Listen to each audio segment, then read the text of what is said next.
तो आपको बताते हैं कि इस पूरे विश्व में, इस पूरी पृथ्वी के ऊपर अगर कोई भी ये कहता है कि मैं कल की अवतार हूं, और कोई भी ये मानता है, उनको मानने वाला, कि हमारा गुरु, हमारा सतगुरु, हमारा शंकराचार्य, हमारा महंत कल्कि है, जिन लोगों ने कल्कि के नाम से धंधे शुरू कर रखे हैं, किसी के भी मस्तिष्क पे, जो धार्मिक नेता है, धार्मिक, क्योंकि यहां पे स्पिरिचुअलिटी की बात हो रही है, यहां पे उस सायरन की बात हो रही है, जो हिंदू धार्मिक नेता होगा, जो गुरु होगा, जिसके विषय में कहा जाता है कि वो कल्कि है, वो जन्म ले चुका है, कोई कहता है वो प्रकट हो चुका है, कोई कहता है वो अपना काम भी शुरू कर चुका है, उसकी सबसे पहली पहचान, आप रूपा आनंद जी कह लीजिए, वैसे भविष्यवाणी तो नास्तेदमस जी की है, इन्होंने कॉपी की है, इनको नहीं पता था इन बातों का। तो उसकी पहचान इन्होंने बताई कि जो आंखों की दोनों बोहें हैं उनके मध्य वी का निशान होगा, अर्ध चंद्रमा का निशान होगा। तो अब वीडियो आगे जो बनने जा रहा है, अब यहां से मुझे सारे प्रमाण आप लोगों को दिखाने पड़ेंगे। मैं बहुत सारे लोगों का नाम बताऊंगा, लेकिन फिट किसके ऊपर बैठेगा ये आपने डिसाइड करना है। तो इस पूरी पृथ्वी पे, इस पूरे ब्रह्मांड में, खाली पृथ्वी नहीं, इस पूरे ब्रह्मांड में आध्यात्मिक क्षेत्र में यदि कोई संत है, महात्मा है, और जिसके विषय में, जिसको टारगेट करके नास्त्रेदमस जी ने बरसों पहले भविष्यवाणी की थी कि वो जो हिंदू सायरन, हिंदू संत होगा,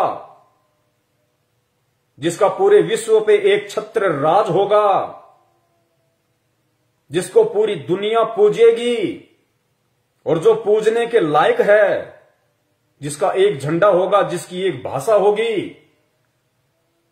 बड़े बड़े राष्ट्रों के राष्ट्र अध्यक्ष यानी प्रधानमंत्री, राष्ट्रपति अपने राजकाज की शुरुआत उससे सलाह लेके किया करेंगे, यानी वो उन सब का धार्मिक गुरु होगा। उसके दोनों बाहों के बीच में वी का निशान होगा, अर्धचंद्र बिंदु, अर्धचंद्र आधा चंद्रमा की तरह होगा।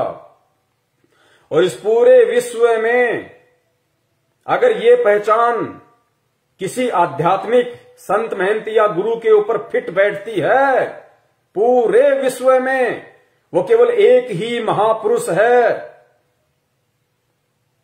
उस महापुरुष का वो पवित्र नाम लेने से पहले, उस महापुरुष का वो पवित्र नाम लेने से पहले, क्योंकि बाइबल में एक जगह जिक्र आता है कि यहूदी लोग अपने परमेश्वर का नाम लेने से पहले जब वो बाइबल को पढ़ा करते थे, तो बाइबल में उस महापुरुष का, उस परमेश्वर का, जिसे भी वो कहते हैं या जानते हैं, मानते हैं, उनका नाम लेने से पहले वो लोग नहाया करते थे, स्नान किया करते थे कि हमारे खुदा का इतना नाम पवित्र है, इतना पाक है कि बगैर नहाए हम उसका नाम नहीं लेते थे। तो पुण्यात्माओं, जो पूरे विश्व की काया पलटेगा, विनाश के समय में उन आत्माओं को बचाएगा अपनी पावर से, जो प्राकृतिक आपदाओं को रोकने में समर्थ है, यूं हाथ कर देगा, अगर गिरता हुआ ग्लेशियर होगा वहीं टिक जाएगा। यूं हाथ कर देगा, सूरज अपनी जगह स्टेबल हो जाएगा। वो परम शक्ति है इस भारत देश की पवित्र भूमि पे। उस परम शक्ति का नाम लेने से पहले जितने भी आत्माएं उस परम सत्ता के संपर्क में हैं, मैं उन सभी से निवेदन करूंगा कि हम 2 मिनट के लिए उस वर्तमान के कल्कि अवतार, उस सुप्रीम, उस सायरन धार्मिक नेता, उस गॉड परमेश्वर अल्लाह का वो पाक पवित्र नाम सोशल मीडिया के माध्यम से, इस इंटरनेट के माध्यम से देश दुनिया तक पहुंचाने के लिए, लोगों को बताने से पहले 2 मिनट के लिए हम उनके चरणों की वंदना करेंगे, हम मानसिक उनके चरणों की सेवा करेंगे, उनके चरणों के ऊपर मानसिक क्रिया से स्वच्छ जल डालकर नीचे एक स्वच्छ पात्र रखकर फिर हम उनके मानसिक क्रिया से उस चरणा अमृत का पान करेंगे। उसके बाद हम उस महापुरुष का नाम इस जुबान से पूरे देश और दुनिया को आज इस लाइव शंका समाधान के माध्यम से बताएंगे।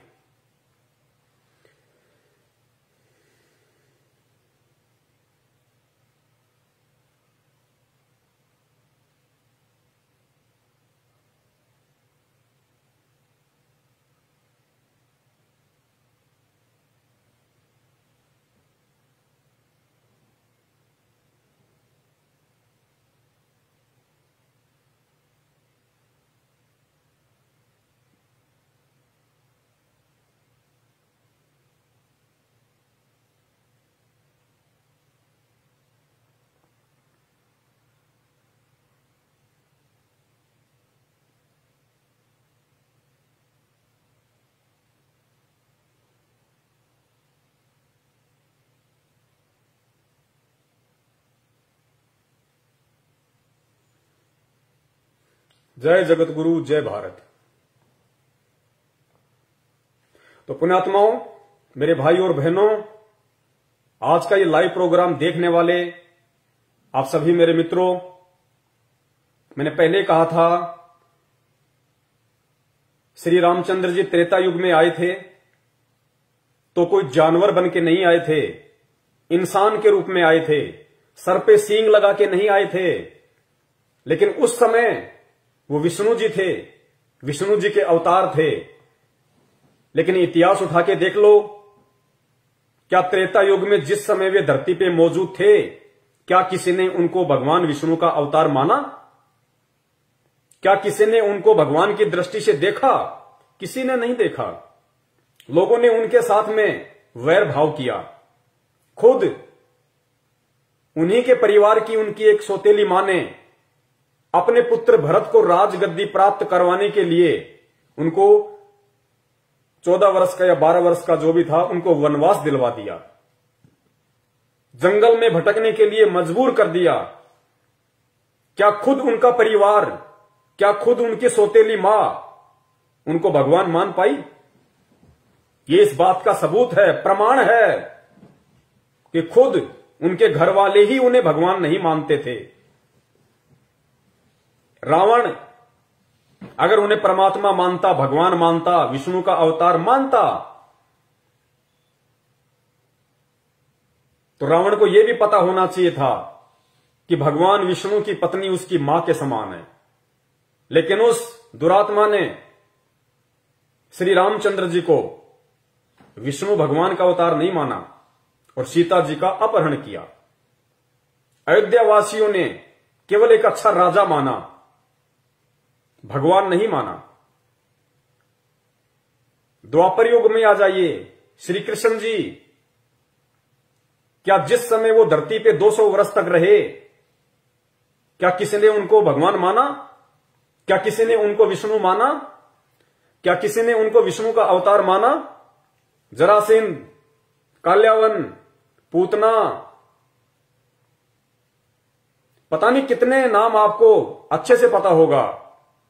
सबने उनके साथ में वैर भाव किया, लड़ाइयां की, खुद का मामा दुश्मन हो गया।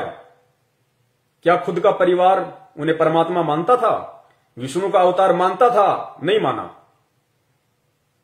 लेकिन आज इतने वर्ष बीत जाने के बाद घर घर में उनकी पत्थर की मूर्तियां बना के उनको पूजा जाता है, उनसे कुछ मांगने की दृष्टि से अगरबत्तियां जलाई जाती हैं, अरदास की जाती है, मन्नतें मांगी जाती है। लेकिन क्या आज वो आपकी मन्नतें पूरी कर देंगे? क्या मूर्ति आपकी मन्नतें पूरी कर देंगी? 21वीं सदी के इंसान हो, शिक्षित हो, टेक्नोलॉजी है, विचार करो। अगर आपके पेट में दर्द है, आपको हॉस्पिटल याद आएगी। हॉस्पिटल में आप गए, वहां पे डॉक्टर साहब बैठे हुए हैं, आपने डॉक्टर को जाके अपनी तकलीफ बताई, डॉक्टर ने स्टेथोस्कोप निकाला, आपको चेक किया, आपकी समस्या को जाना, पहचाना, समस्या के अकॉर्डिंग फिर आपका इलाज किया, आपको मेडिसिन दी, तो आपको लाभ हुआ। तो जिस समय त्रेता में भगवान राम थे, द्वापर में भगवान श्री कृष्ण जी मौजूद थे, शरीर में थे, उस समय यदि उन्हें कोई भगवान मानता, उन्हें विष्णु का अवतार मानता और उस दृष्टि से उनके साथ में व्यवहार करता, तो अवश्य वो उस समय उस व्यक्ति की हेल्प करते, मदद करते, सहायता करते। लेकिन आज इतने वर्ष बीतने के बाद फिर यदि वो व्यक्ति फिर किसी दिन हॉस्पिटल जाता है, उसको कोई और समस्या हो जाती है, फिर वही व्यक्ति दोबारा से हॉस्पिटल जाता है, यह सोचकर कि डॉक्टर साहब मिलेंगे और पिछली बार की तरह मेरा इलाज करेंगे, मुझे राहत प्रदान करेंगे। और अब की बार जब वो हॉस्पिटल जाता है तो मालूम पड़ता है कि डॉक्टर साहब का तो निधन हो गया, और उसी हॉस्पिटल में डॉक्टर साहब की संगमरमर की एक 6 फुट की गले में स्टेथोस्कोप लटका हुआ बहुत अच्छी एक मूर्ति बना रखी है। अब वो व्यक्ति क्या उस पत्थर की मूर्ति को अपने पेट की पीड़ा बता सकता है? क्या वो पत्थर की मूर्ति स्टेथोस्कोप उठा के उसकी रगों पे रख के क्या वो उस दर्द को जान के उस व्यक्ति का इलाज कर सकती है? आप कहोगे नहीं, संभव ही नहीं है, पत्थर की मूर्ति कहां से इलाज कर देगी। वो तो जब मौजूद थे डॉक्टर साहब तो खुद वो चेक करते, देखते, जानते, पहचानते, फिर उसको कोई मेडिसिन देते तो उस व्यक्ति को लाभ होना था। अब इस डॉक्टर साहब की पत्थर की मूर्ति के आगे चाहे अगरबत्ती करो, चाहे दंडवत करो, चाहे हाथ जोड़ो, चाहे कितना ही सुबह से शाम तक बोलते रहो, चीखते रहो, चिल्लाते रहो, वो डॉक्टर वो पत्थर की मूर्ति के कान ना तुम्हारी आवाज को सुन सकते हैं और उस पत्थर की मूर्ति की आंखें ना तुम्हारे दर्द को देख सकती है, तो इलाज कैसे होगा। यही स्थिति वर्तमान में श्री कृष्ण और श्री रामचंद्र जी की मूर्ति बना के भगवान मान के जो पूजा जा रहा है, आप कंपेयर कर लीजिए। ये शिक्षा आपको परमेश्वर ने इसीलिए दी है कि आप समझें, आंखें खोलें। मानव शरीर केवल परमात्मा प्राप्ति के लिए मिलता है, भक्ति करने के लिए मिलता है, आडंबर और पाखंड के लिए नहीं मिलता है। तो आज वो पत्थर की मूर्तियां हमें कदापि लाभ नहीं दे सकती। तो कहने का मतलब है, आज आपको जिस सुप्रीम का नाम बताया जा रहा है, जिस अवतारी शक्ति के विषय में बताया जा रहा है, अगर आप समझदार हो, 21वीं सदी के सभ्य इंसान हो और वास्तव में यदि आपको लाभ लेना है, तो वो परम शक्ति आज इस पृथ्वी पे ठीक उसी प्रकार मानव शरीर में प्रकट है, मानव शरीर में विद्यमान है। जिस प्रकार त्रेता में श्री रामचंद्र जी थे, द्वापर में श्री कृष्ण चंद्र जी थे। तो लाभ लेना है तो उनके विषय में जान के, बहुत अच्छे से पहचान के और विचार करके, मनन करके, मंथन करके निष्कर्ष निकालना वीडियो एंड तक देख के, क्योंकि अभी शुरुआत है, अभी केवल भूमिका बनी है। उस महान शक्ति का आपको नाम बताया जाएगा और नाम बताने के बाद में फिर इन भविष्य वक्ताओं की भविष्यवाणियों के आधार से आपको पहचान करवाई जाएगी।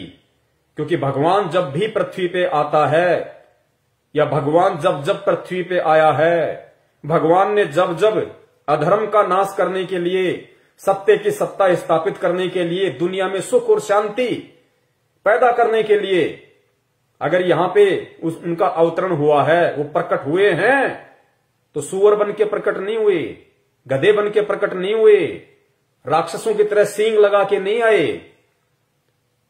वो एक जनसाधारण के परिवार में आए हैं। दशरथ के घर में रामचंद्र जी आए,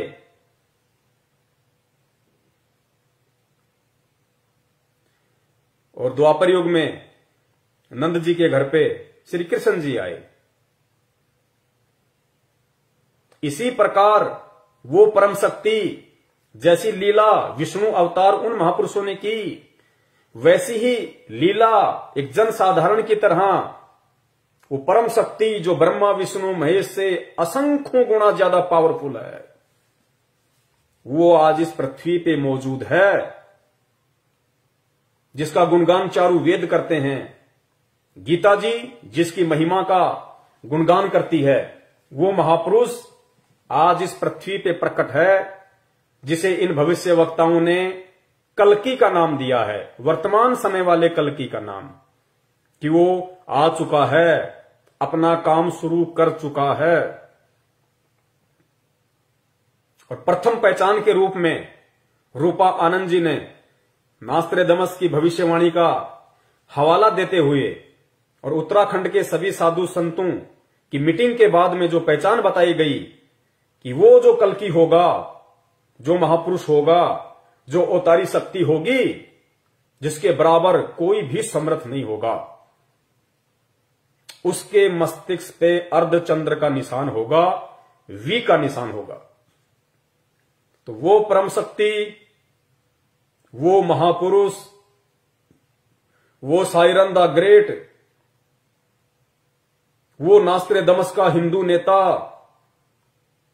वो ब्रह्मा विष्णु महेश दुर्गा और काल का पालक, जो उनका भी पेट भर रहा है, और जो आज एक सामान्य व्यक्ति की भूमिका में इस भारत देश की पवित्र भूमि पे प्रकट है, उनके चरण कमल इस पृथ्वी को स्पर्श कर रहे हैं।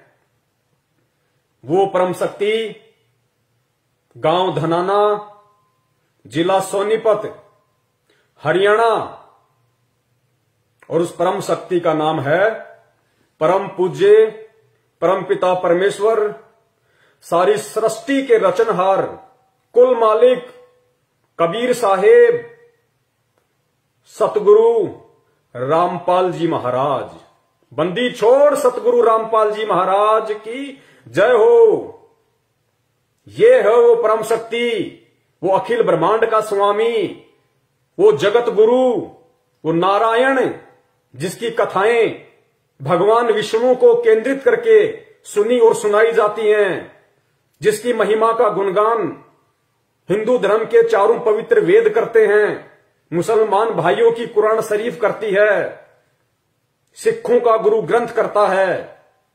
वो महापुरुष, वो परम शक्ति, वो परम सत्ता, वो साइरन द ग्रेट, वो भविष्यवाणियों में भविष्य वक्ताओं का कल्कि, वो सुप्रीम पावर, वो सुप्रीम गॉड, जिसे राम कह लीजिए, खुदा कह लीजिए, अल्लाह कह लीजिए, वाहि गुरु कह लीजिए, वो परम सत्ता परम पूज्य सतगुरु रामपाल जी महाराज जी हैं।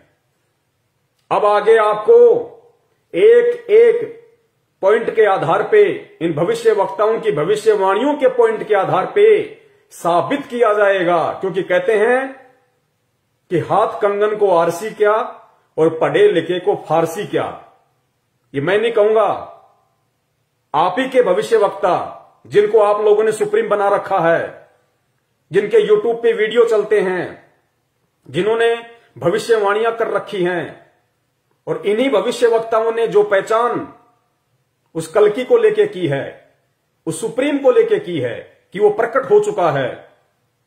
एक एक पॉइंट, एक एक बात सोने की तरह परम पूज्य सतगुरु रामपाल जी महाराज जी के ऊपर सोने की तरह खरी उतरेगी, खरी सह सबूत प्रमाणित। और सबूत देखकर भी अगर कोई दुरात्मा सत्य को स्वीकार नहीं करती है, तो विनाश के समय में उसकी सुरक्षा, उसकी रक्षा इस ब्रह्मांड में कोई नहीं कर सकेगा। क्योंकि अगर एकमात्र रक्षक, संरक्षक इस पृथ्वी पे यदि मानव जाति का कोई होगा, केवल परम पूज्य सतगुरु रामपाल जी महाराज जी होंगे, जो स्वयं साक्षात पूर्ण ब्रह्म परमेश्वर कबीर साहिब जी हैं। स्वयं कबीर परमेश्वर हैं। भगवान आएगा सींग लगा के नहीं आएगा। और गीता जी में कहा गया है कि अर्जुन, अगर तुझे पूर्ण संत की, तत्वदर्शी संत की पहचान करनी है, अपना आत्म कल्याण, अपना उद्धार करवाना है, तो उसकी पहचान सिर्फ ज्ञान से होगी, बाह्य आडंबरों से पहचान नहीं होगी। जटा रखवाली, किसी ने बिल्कुल खोपड़ी बिल्कुल सपाचट करवा रखी है, किसी ने मूछें करवा रखी है, किसी ने दाढ़ी करा रखी है, गले में बड़ी बड़ी मालाएं पहन रखी हैं, कानों में बड़े बड़े कुंडल पहन रखे हैं, या कोई नंगा फिरता है, कोई आधे कपड़े पहन के फिरता है, ये पहचान परम संत की नहीं होती। उस परम संत की जो स्वयं पूर्ण परमात्मा कबीर साहिब जी होते हैं, उनकी पहचान सिर्फ और सिर्फ ज्ञान से होगी। कौन से ज्ञान से? जो पवित्र गीता जी में वर्णित है, जो पवित्र चारों वेदों में वर्णित है, जो पवित्र मुसलमान धर्म की कुरान शरीफ में वर्णित है, जो पवित्र गुरु ग्रंथ साहिब जो सिखों का है उसमें वर्णित है। बाइबल में जिसकी पहचान है, केवल वही एकमात्र परम सत्ता, परम शक्ति, सुप्रीम सायरन, कल्कि, उनको कुछ भी कह लीजिए, क्योंकि सारी उपमाएं केवल उस परम पिता परमेश्वर के लिए हैं, जो परम पूज्य सतगुरु रामपाल जी महाराज जी के रूप में धरती पे प्रकट हैं। तो वो जो अर्धचंद्र की जो बात कही गई है, वी फॉर विक्ट्री की जो बात कही गई है, इस पूरे ब्रह्मांड में आध्यात्मिक क्षेत्र से जुड़ा हुआ यदि कोई संत, महात्मा, पीर, पैगंबर, कुतुब, ओलिया, काजी, मुल्ला, पंडित, शंकराचार्य, संत, महंत, पादरी, पोप, अगर कोई है इस दुनिया में जिसके मस्तिष्क पे, जिसकी बाहों के मध्य अगर अर्धचंद्र का साइन है, वी का निशान है, केवल वो महापुरुष परम पूज्य सतगुरु रामपाल जी महाराज जी हैं। अपनी आंखों का चश्मा उतार के अच्छे से उनकी फोटो को जूम करके और आंखों से पहले अपने दिल और दिमाग को साफ करके देखना, स्पष्ट दिखाई देगा। प्रमाण आपको दे देते हैं। हालांकि मैं फोटो दिखाऊंगा, आपको साफ दिखाई नहीं देगी। इंटरनेट से देख लेना, यूट्यूब पे देख लेना, गूगल पे देख लेना। लाखों की संख्या में परमपिता परमेश्वर जी के, संत रामपाल जी महाराज जी रूप वाले, स्वरूप वाले इस बॉडी की, इस चेहरे की फोटोएं डली हुई है। आंखों से पहले दिल और दिमाग को साफ करना मत भूलना। स्पष्ट दर्शन देगा परमेश्वर, स्पष्ट दिखाई देगा। सुनिए, परमपिता परमेश्वर सतगुरु रामपाल जी महाराज जी ने अपने सत्संगों में बहुत समय पहले ही इस बात का जिक्र कर दिया था। अपने बच्चों को दृढ़ता देने के लिए, अपनी पहचान करवाने के लिए नास्त्रेदमस की इसी भविष्यवाणी को पढ़ा के, जिक्र करके सुन लीजिए। 1999 में ये क्या बोला गया है कि एक ऐसे व्यक्ति ने जन्म लिया है जिसकी अकेले ही उत्पादित शक्ति किसी भी शक्ति संपन्न राष्ट्र के बराबर होगी। वह एक भाषा, एक संस्कृति, एक धर्म की आचार संहिता सर्जन करेगा। यह देखिएगा 43 पृष्ठ पे यह लिखा है कि दिव्य देहधारी पुरुष ने जन्म लिया है। वे सबके मन में प्रसन्नता भरेंगे, दुनिया भर के कष्ट दूर करेंगे। अन्यायी और अत्याचारियों को भी वह ठीक करेंगे। रात्रि के प्रथम पहर में जब मैं प्रगाढ़ निद्रा में होता हूं तो स्वप्न में एक दिव्य पुरुष को देखता हूं, दिव्य व्यक्ति को। किसी जलाशय के निकट बैठे हुए इस योगी के मस्तक में दोनों भावों के जहां मिलती हैं तो उसमें अर्ध चंद्रमा के दर्श होते हैं। उसके बाल सफेद हैं, सुबर वेशभूषा है या निसाधारण सुंदर, वर्ण गौर है, गोरा कलर है, तथा पैरों में चर्म विहीन पाहन यानी पादुकाएं हैं। बिना चमड़े की जूतियां पहनता है। आज तो हमने पूरे अनुयायियों से कोई बैन लगा रखा है कि चमड़े की जूती तुमने पहननी है नहीं, मैं तो पैरूं था कितने। देखिए, परमपिता परमेश्वर जी ने, जो दुनिया का सायरन है, दुनिया की नजरों में कल्कि है, महापुरुष है, उन्होंने अपने बच्चों को सत्संग के माध्यम से काफी वर्ष पहले ये संकेत कर दिया था, इशारा कर दिया था, नास्त्रेदमस जी की भविष्यवाणी का जिक्र करते हुए। उन्होंने जो अर्धचंद्र की बात अपने सत्संग में बताई है, लेकिन खुल के नहीं बताया, क्योंकि अब वो ये नहीं कहेंगे कि बच्चों मेरे मस्तिष्क पे अर्धचंद्र का निशान है। समझदार को संकेत काफी होता है। आगे नास्त्रेदमस जी ने कहा कि वो जो हिंदू संत होगा, वो जो सायरन होगा, वो चर्म विहीन पादुकाएं पहनेगा। चर्म विहीन मतलब बिना चमड़े के चप्पल और जूते पहनेगा। इस पूरे विश्व में केवल एक परम पूज्य सतगुरु रामपाल जी महाराज जी ही वो परम संत हैं जिन्होंने अपने जीवन में कभी भी चमड़े की किसी भी वस्तु का प्रयोग नहीं किया, क्यों नहीं किया? क्योंकि चमड़े की वस्तुएं जानवर को मार के, क्योंकि आज वर्तमान में ये एक बहुत बड़ा बिजनेस बन चुका है चमड़े का, और चमड़े को लॉन्ग लाइफ देने के लिए, लंबी जीवन देने के लिए जानवरों को जीवित ही किस प्रकार तड़पा तड़पा के उनकी खाल उतारी जाती है, जीव हत्या की जाती है। इसलिए परम पूज्य सतगुरु रामपाल जी महाराज जी ने ना कभी खुद चमड़े से बनी किसी वस्तु का जीवन में प्रयोग किया, और जब से वो आध्यात्मिक क्षेत्र में आके उपदेश करने लगे हैं, उन्होंने अपने किसी भी भगत को, शिष्य को, अनुयायी को चमड़े के जूते पहनने के लिए नहीं कहा। स्पष्ट अपने सत्संगों में, अपनी मर्यादाओं में उन्होंने अंकित किया हुआ है कि हमने चमड़े से बनी किसी भी वस्तु का प्रयोग नहीं करना है। ये चमड़े की बात उन्होंने स्पष्ट रूप से कही, और साथ ही ये कहा कि मैं तो खुद अपने भक्तों को चमड़े के जूते, बेल्ट, परस या कोई भी वस्तु प्रयोग करने के लिए मना करता हूं, तो मैं तो पहनता ही कहां। ये इन्होंने स्पष्ट यहां पे बोल दिया। लेकिन वो माथे में जो चंद्र वाला निशान है वो नहीं कहेंगे सत्संग करते समय कि देखो बच्चों वो मेरे मस्तिष्क के ऊपर है। वो संकेत है, समझने वाले समझ गए होंगे, वरना समय आने पे तो खुलासा होना ही होना था, जिस प्रकार इंटरनेट के माध्यम से आज हो रहा है। तो ये है वो परम शक्ति, ये है वो परम सत्ता, जिनके ऊपर इस देश दुनिया के प्रसिद्ध हो या सुप्रसिद्ध हो, छोटा हो या बड़ा हो, नामी हो या गिरामी हो, कोई भी भविष्यवक्ता हो, उनकी भविष्यवाणी का प्रत्येक पॉइंट अगर इस विश्व में किसी संत महात्मा के ऊपर फिट बैठेगा तो केवल वो एक ही नाम है, परम पिता परमेश्वर सतगुरु रामपाल जी महाराज। ये दो भविष्यवाणियां जो रूपा आनंद ने जिक्र किया, मस्तिष्क के ऊपर अर्धचंद्र का निशान, वी फॉर विक्ट्री, केवल परम पूज्य सतगुरु रामपाल जी महाराज जी पे ही आपको ये निशानी मिलेगी। अन्य जितने भी संत महंत शंकराचार्यों के शिष्य भगत अगर ये प्रोग्राम देख रहे हो तो आप अपने गुरुदेव के मस्तिष्क पे कभी आपको उनसे मिलने का मौका मिले, आराम से चश्मा उतार के देख लेना, आपको ये साइन नहीं मिलेगा। केवल उसी पे मिलेगा जो पूर्ण ब्रह्म परमेश्वर है, साक्षात कबीर देव है। दूसरा, नास्त्रोदामस ने चमड़े का जिक्र किया, तो ये भी केवल सिर्फ और सिर्फ उसी परम संत के ऊपर खरा उतरेगा, क्योंकि भविष्यवाणी बहुत समय पहले हो चुकी थी और परम पिता परमेश्वर ने कभी भी चमड़े से बनी वस्तुओं का उपयोग नहीं किया। उल्टा अपने शिष्यों को भी प्रयोग करने से सीधा सीधा मना करते हैं कि अगर मेरी इन मर्यादाओं का कोई उल्लंघन करेगा उसे मेरा शिष्य कहलाने का कोई अधिकार नहीं है। स्पष्ट तौर पे वे मना करते हैं कि मुझे आश्रम में भीड़ इकट्ठा नहीं करनी है। आगे चलते हैं, आगे देखिए, रूपा आनंद ने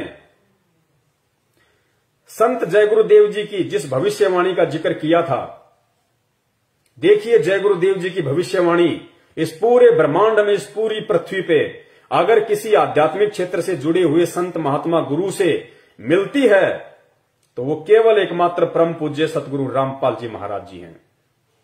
8 सितंबर 1971 को ये पूरी दुनिया जानती है, शाकाहारी बाल संघ जो पत्रिका है, आज से लगभग 50 वर्ष पहले जो छपने लगी थी, जय गुरुदेव पंथ के मेरे भाई बहन अच्छे से जानते होंगे इस बात को कि संत तुलसीदास जी ने शाकाहारी बाल संघ एक पत्रिका निकाली थी और उन्होंने जितनी भी भविष्यवाणियां की, वो भविष्यवाणियां उस समय उन पत्रिकाओं में लिखी जाती थी, उनका प्रचार प्रसार किया जाता था।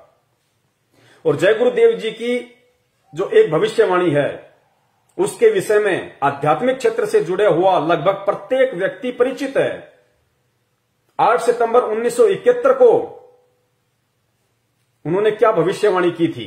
उन्होंने कहा था कि जिस अवतारी शक्ति के विषय में मैं बार बार जिक्र करता हूं, जिसके विषय में मैं हर बार कहता हूं कि विनाश का समय आने वाला है, घोर कलयुग आने वाला है, उस विनाश के समय में यदि कोई बचाव करेगा, रक्षा करेगा, केवल वो अवतारी महापुरुष है, जिसका एक झंडा होगा, जिसकी एक भाषा होगी। एक झंडा और एक भाषा का मतलब क्या है? एक झंडे का मतलब है जिसका एक छत्र राज होगा, और एक भाषा का मतलब पूरे विश्व में केवल उसी का एक ज्ञान होगा, जिसका एक झंडा और जिसकी एक भाषा होगी। पूरे विश्व में केवल उसी का राज होगा और पूरे विश्व में केवल उसी का एकमात्र ज्ञान होगा। उसको कहते हैं एक झंडा और एक भाषा।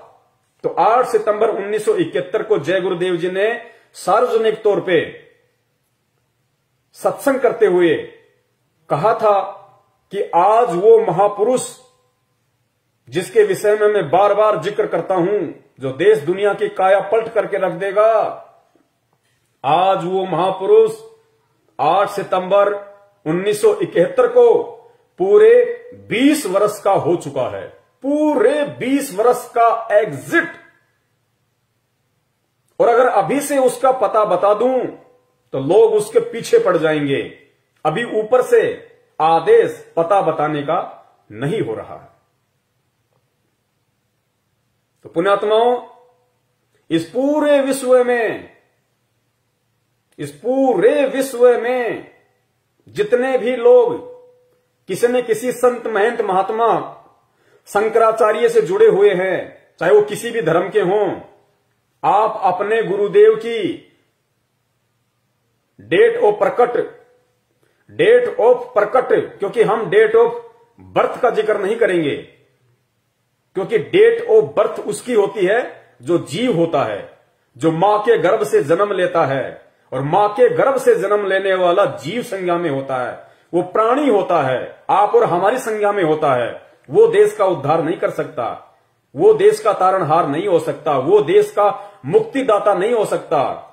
परम पुरुष महापुरुष केवल प्रकट होते हैं। लोगों को लगता है उन्होंने मां के गर्भ से जन्म लिया है, लेकिन वो जन्म नहीं लेते, क्योंकि परमेश्वर के गुणों में जन्म लेना नहीं है। ये वेद महिमा का गुणगान करते हैं, गीता इस महिमा का गुणगान करती है।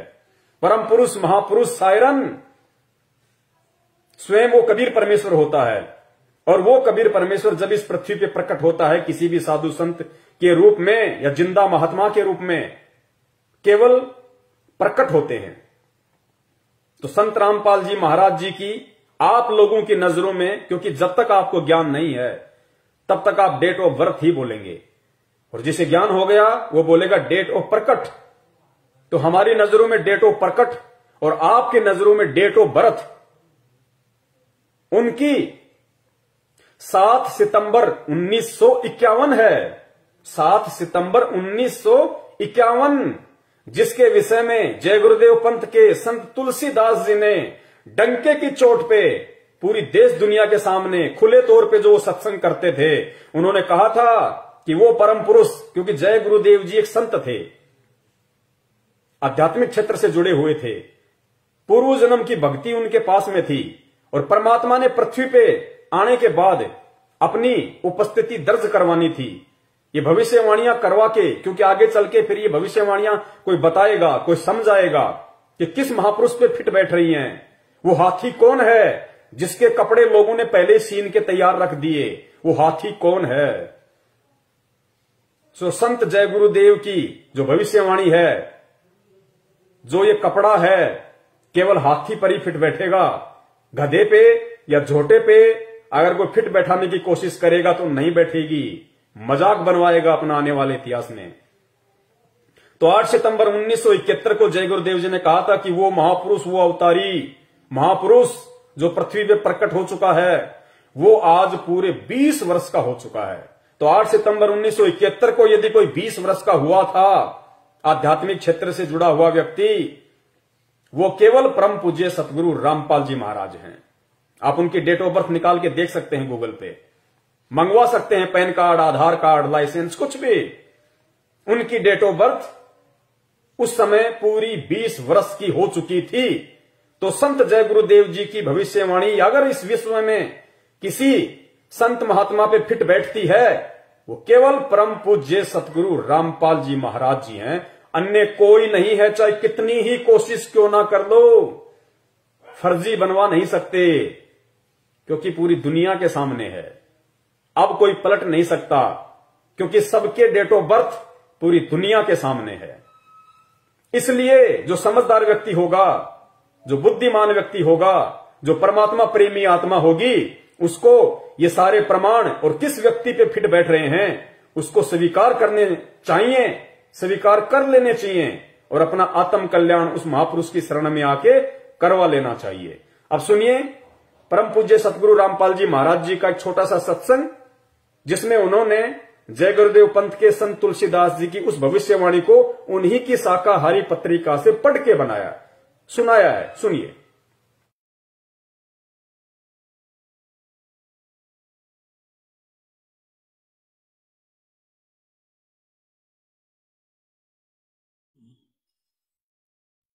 भाई सतगुरु तिलक अजप्पा माला युक्त जटा रखवावे, सतगुरु तिलक अजप्पा माला युक्त जटा रखवावे, जत को पीन सत का चोला भीतर बेख बनावे, जब कोई राम भगत गत पावे हो जी, जब कोई राम भगत गत पावे हो जी।